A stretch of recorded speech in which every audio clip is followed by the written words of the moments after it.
ॐ येनाक्षरसमाम्नाय मधिगम्य महेश्वरात् कृत्स्नं व्याकरणं प्रोक्तं तस्मै पाणिनये नमः। नमः श्री गुरुचरणकमलेभ्यो नमः। সবাইকে অভিনন্দন জানিয়ে আজকের ব্যাকরণের নতুন আলোচনা উদাত্ত, অনুদাত্ত এবং স্বরিত সংজ্ঞা বিষয়ে আমি তোমাদের সামনে কিঞ্চিত আলোচনা উপস্থাপনা করছি। উচ্চৈরুদাত্তঃ তালবাদিষু সভাগেষু স্থানেষু ঊর্ধ্বভাগে নিষ্পন্নঃ অচ্ উদাত্ত সংজ্ঞঃ স্যাৎ। অর্থাৎ উচ্চৈরুদাত্তঃ এটি একটি সংজ্ঞাসূত্র। এ স্থলে পূর্বসূত্র উকালোজ্ঝ্রস্বদীর্ঘপ্লুতঃ, এই সূত্র হতে অচ পদের অনুবৃত্তি হওয়ায় সূত্রার্থ হল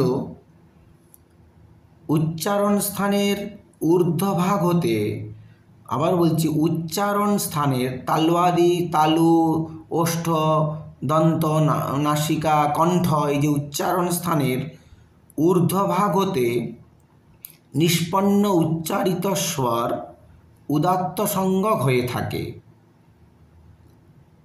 এ স্থলে উচ্চৈহি পদ হল সঙ্গী, উচ্চৈহি উদাত্তঃ, উচ্চৈহি হল সঙ্গী এবং উদাত্তঃ হল সংজ্ঞা। সুতরাং অধিকরণ শক্তি প্রধান উচ্চৈহি এর তাৎপর্য হল, আমি পূর্বেই বলেছি, তালু প্রভৃতি সভাগ ঊর্ধ্বভাগ হতে নিষ্পন্ন উচ্চারিত অচ উদাত্ত সংজ্ঞক হয়। আমরা দেখেছি বা আমরা সকলেই জানি উচ্চৈহি শব্দটি কখনো শ্রুতি প্রকর্ষ বোঝায়। যেমন আমরা বলতে পারি উচ্চৈহি পঠতি রামঃ, রামঃ উচ্চৈহি উচ্চৈহি পঠতি। আবার কখনো উচ্চৈ শব্দটি অধিকরণ বিশেষকেও বোঝায়। অধিকরণ যেমন উচ্চৈহি তিষ্ঠতি বানরঃ, বানরঃ উচ্চৈহি তিষ্ঠতি। এখানে প্রথম অর্থটি গৃহীত হবে না, অর্থাৎ শ্রুতি প্রকর্ষ বোঝানোর যে অর্থ উচ্চৈহি সেটি গ্রহণ হবে না। এখানে উচ্চৈহি অধিকরণ শক্তি প্রধান, এই অর্থটি এখানে বুঝতে হবে। কারণ উপাংশু প্রয়োগের ক্ষেত্রে অব্যাপ্তি দোষ দেখা দেবে। সেখানে মুখের ব্যাপার থাকলেও শব্দ অনভিব্যক্ত থাকে। আবার দ্বিতীয়তঃ বিভিন্ন ব্যক্তির গলার জোর বিভিন্ন রকম হওয়ায় উদাত্ত বা অনুদাত্তের স্বরূপ যথাযথভাবে নির্দিষ্ট করা যাবে না। সুতরাং উচ্চৈ শব্দের অর্থ হবে উচ্চস্থান বা ঊর্ধ্বভাগ। বোঝা গেল? তাহলে তালু প্রভৃতি উচ্চারণ স্থানের ঊর্ধ্বভাগ থেকে উৎপন্ন স্বরকে উদাত্ত বলা হয়। দৃষ্টান্ত সহযোগে বিষয়টি এইরকম বলতে পারি, আ এ ইয়ৎ প্রাতিপদিকের উত্তর প্রথমা বহুবচন বিবক্ষায় যশ প্রত্যয়ে অনুবন্ধ লোপে বিভক্তি পরে থাকায় আমরা জানি পদসাধনের ক্ষেত্রে ত্যদাদি নামঃ সূত্রানুসারে অকারে গুণে যশস্বী সূত্র দ্বারা সি আদেশে অনুবন্ধ লোপে আদ্গুণঃ সূত্র দ্বারা গুণ একারে এ রূপটি সিদ্ধ হয়। আবার আং উপসর্গের আকারটি উপসর্গশ্চাবিবর্জম, এই ফিট সূত্র দ্বারা উদাত্ত এবং ফিষন্ত উদাত্ত, ফিট সূত্র দ্বারা অন্ত উদাত্ত। সুতরাং আ এ এই স্থলে দুটি স্বরই উদাত্ত সঙ্গক। পরবর্তী সূত্র হল নিচৈরনুদাত্ত। এর বৃত্তিভাগে বলা হয়েছে তালবাদিষু সভাগেষু স্থানেষু অধোভাগে নিষ্পন্ন অচ অনুদাত্ত সঙ্গ স্যাৎ। অর্থাৎ এটি একটি অনুদাত্ত বিধায়ক সংজ্ঞা সূত্র। অনুদাত্ত বিধায়ক সংজ্ঞা সূত্র। এ স্থলেও পূর্বসূত্র উকালো ঝ্রস্বদীর্ঘ প্লুতঃ সূত্র হতে অচপদের অনুবৃত্তি হওয়ায় সূত্রার্থ হল তালু মূর্ধা প্রভৃতি স্থানে নিম্নভাগ হতে যে অচ বর্ণের উচ্চারণ হয় তাকে আমরা অনুদাত্ত বলবো।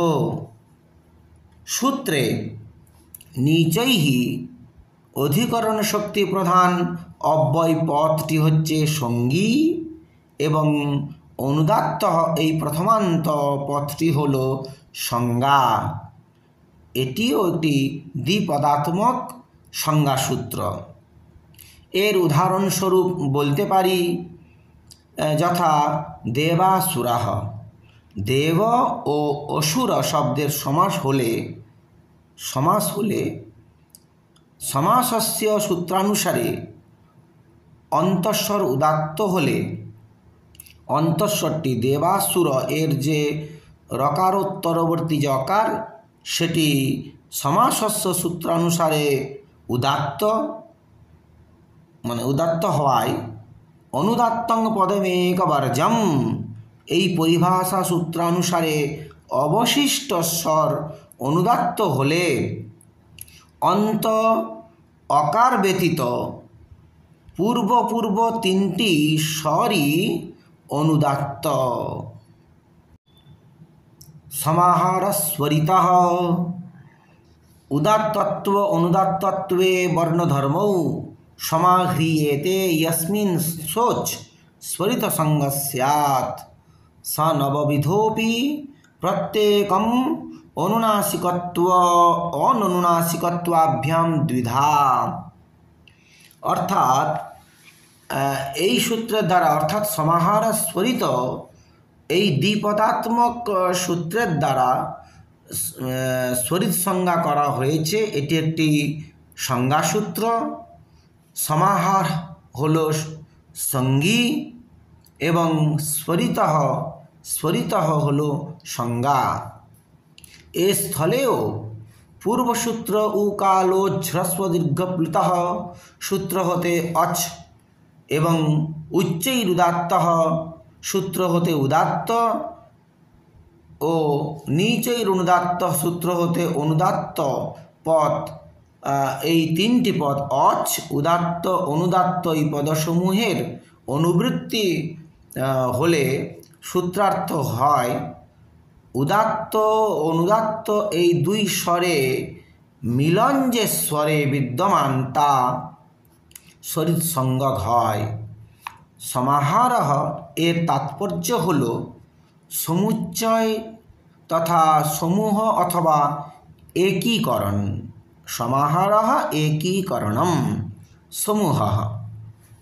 সুতরাং উদাত্তত্ব এবং অনুদাত্তত্ব এই দুই পরস্পর বিরুদ্ধ ধর্ম এক অধিকরণে বর্তমান থাকাকে বলে স্বরিত।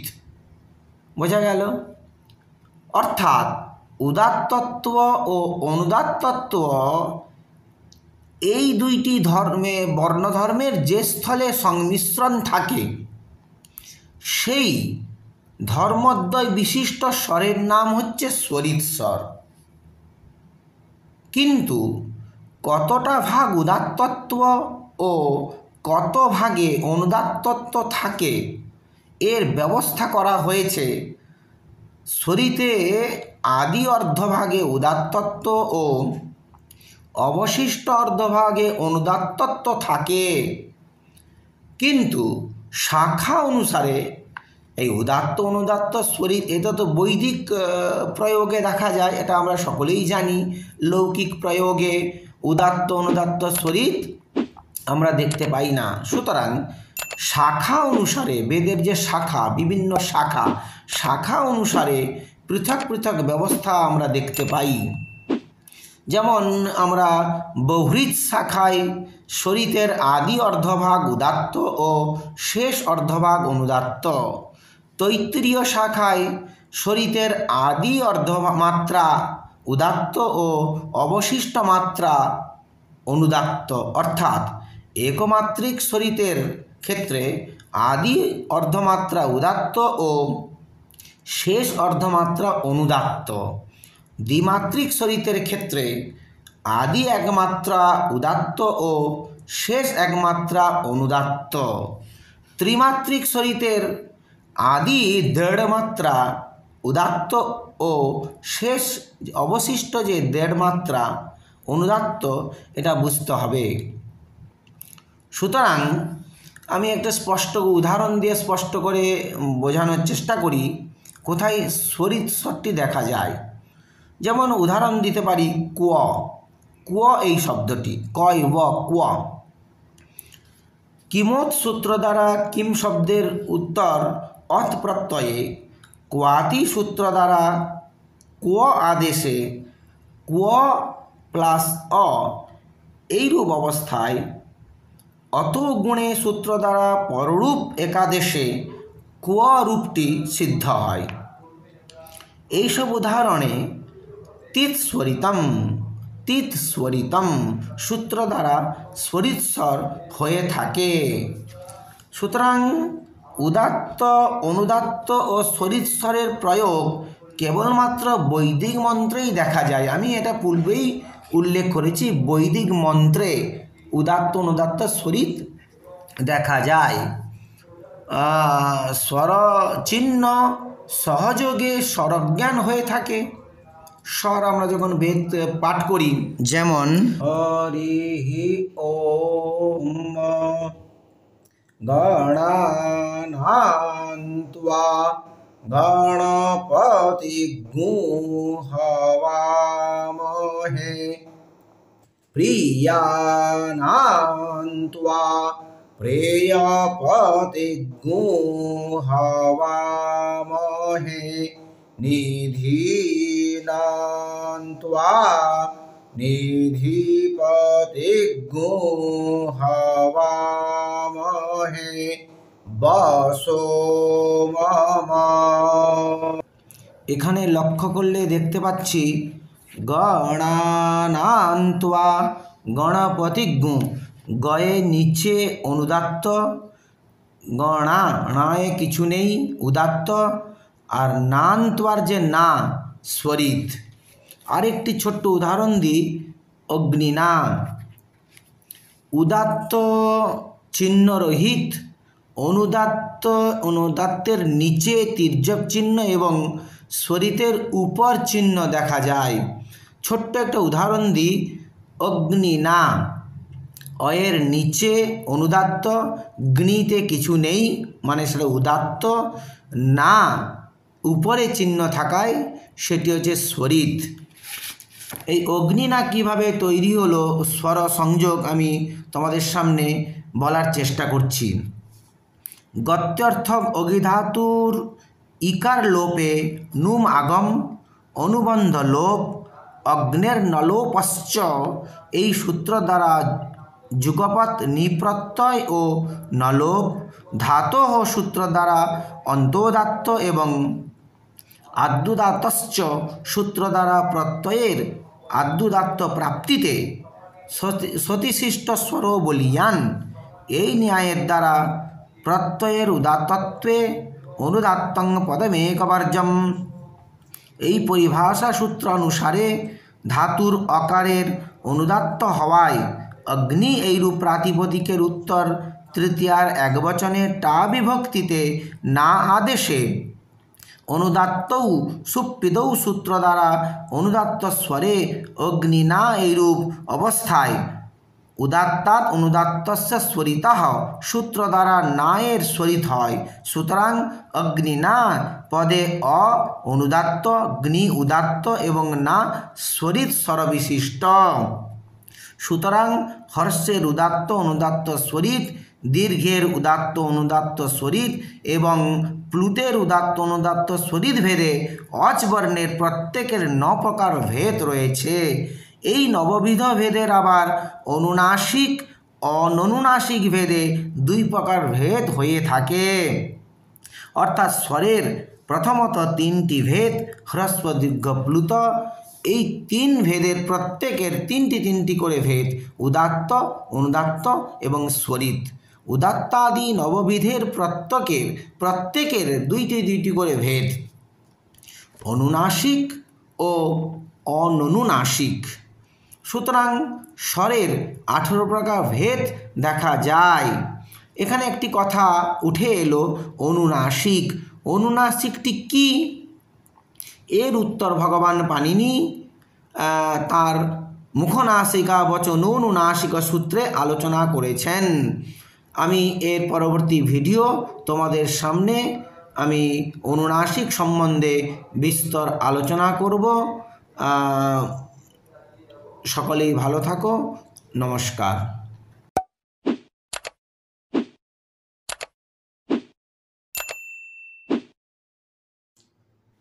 সকলকে ধন্যবাদ।